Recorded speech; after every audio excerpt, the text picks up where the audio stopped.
Summer's right around the corner, and summer's blockbuster season. All the Hollywood movie studios release their big tentpole franchise pictures. This year we got a new Captain America, X-Men, Independence Day sequel. I can't wait to see that. Ghostbusters remake. Even more Star Wars films on the horizon. A lot of films that could get people packed into the theaters. That's why I'm wondering, isn't it time to circle back to IMAX? It's a company that's synonymous with the ultra big screen theater format where people love to watch the most explosive action movies. With more than 1,000 screens across 69 countries, IMAX just reported a very strong first quarter last Thursday, delivering a 7-cent earnings beat off a 15-cent basis. Higher than expected revenues that grew at 48% clip year over year, and they're coming off 2 very strong weekends with Disney's new iteration of The Jungle Book. Plus, let's not forget the company took its Chinese business public on the Hong Kong market back in October, although they still own 70% of IMAX China, which is a good thing because the movie business is booming in the People's Republic.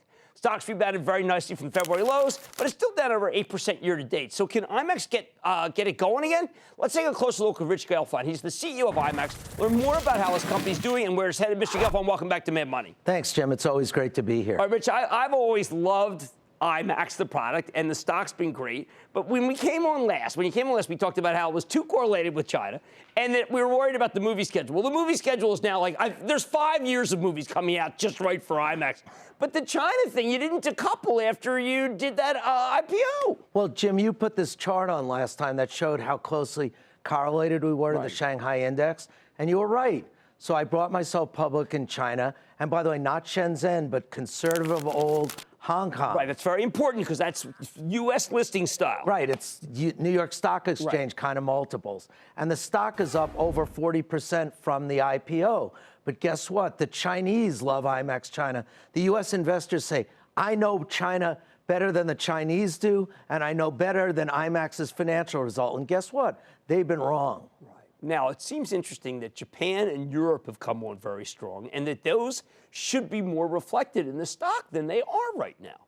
Well, even China's come on really strong. We just reported, as you said, last week, and our China results were up around 40%, our box office versus the year before. And Japan, we have about 20 theaters open. Our backlog's now up to 40. We're doubling there. Europe, we're growing like crazy. In Scandinavia, we had no theaters, and we just opened huge theaters in Copenhagen and in Stockholm. Middle East, almost everywhere in the world. But for whatever reason, when you have China in your name, that's all people want to hear. But let's also call it straight. You've been buying back stocks, so this isn't like you're not taking advantage of what is, I think, an artificial decline. Well, that's right, Jim. I mean, a lot of people who work at IMAX get really bummed out when the stock price doesn't reflect, when they think what's going on. And I try and say, guys, you should be happy when you're buying in your stock and you think the price is well worth buying, then just buy it and stick around. And in time, the market will catch up to reality. Well, that's why I thought it was great that you said on the conference call, this return on investment. You're doing it at the right price. You're not just in there buying, and you're doing it and taking advantage of it with the 10B program. So you can be in there when typically sometimes stocks get hit and companies can't be there when that happens. Exactly. I think you can't just time it all the time. I mean, if I was that smart, I wouldn't be doing my day job. But in fact, I think if you do buy in stock at the right price and you're patient and you know your company better than anyone else, that'll pay off for you. Well, let's talk about timing. It seems like that the studios have become mutually advantageous to IMAX and vice versa. There's like a symbiotic kind of ecosystem because I see an IMAX movie rolling out each month. It tends to be the biggest movie. So the schedules are very in sync with IMAX. Yeah, that's not a complete coincidence, Jim. What happens is the studios and the big-name filmmakers really want an IMAX release because that's how they attract the fanboys and that's how they get a lot of marketing and publicity. So frequently they'll move movies a couple of weeks. So it used to be that 2 blockbusters were released on the same day, and now the studios say, well, if I release it 3 weeks later, I get the IMAX release. And that's why right now, as you said, you have Jungle Book going right into Civil War's Captain America, then it goes right into Alice in Wonderland, then you have X-Men, and you have Independence Day and all the ones you named. So it's not just the kinds of movies coming out, but the way they sequence works really well for us. Tell people what it used to be like, because it used to be much more. We used to sit here and we'd fret that there wasn't going to be anything big in Q3.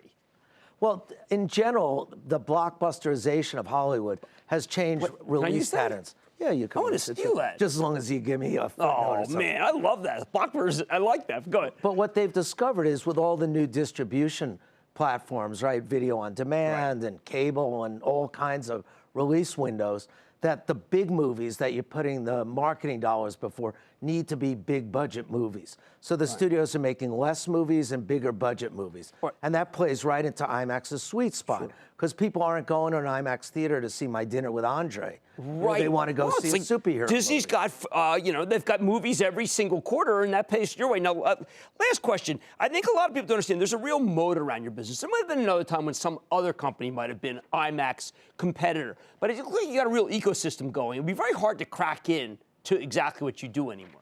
Well, the key to the moat is not only the brand, but the network size. I mean, last year we did over $1 billion in box office. So that's a very hard moat to climb over. You just can't start a network one day and say, I'm going to go compete with them. Right. Well, I mean, I find that there are a lot of luxury experiences in theater, though, that are not IMAX. Is that okay? Yeah, that's fine. I mean, if you want to have moving seats and you're 60 years old and get stuff sprayed at you, God bless you. That's not for me. If you want the best, highest quality movie experience, if you want it the way the director wants it to be seen, and that's a really big thing, because part of what's motivating this are the big name directors. Sure. When Clint Eastwood's making his next movie, he's filming virtually all. Sully will be landing. Well, I in see IMAX. You will. It'll be like when it lands in the water. It'll be unbelievable, right? Well, hopefully. Have you seen it? I haven't seen it. Must be amazing. I talked to him, and he says it is amazing. All right. Well, you're terrific. I think that this is such a look. It's crazy how the stock's valued, frankly. It's just crazy. Okay, that's Rich Gelfand. He's the CEO of IMAX, IMAX. Hey, tons of information. You can go to the website about brand awareness, where they are. This is a really accessible story. Mad Money's back after the break. Booyah! Jim Cramer here from Mad Money. Thanks for watching CNBC on YouTube. Click here to subscribe and get the jump on my exclusives with CEOs, plus market news, investing advice, and a whole lot more.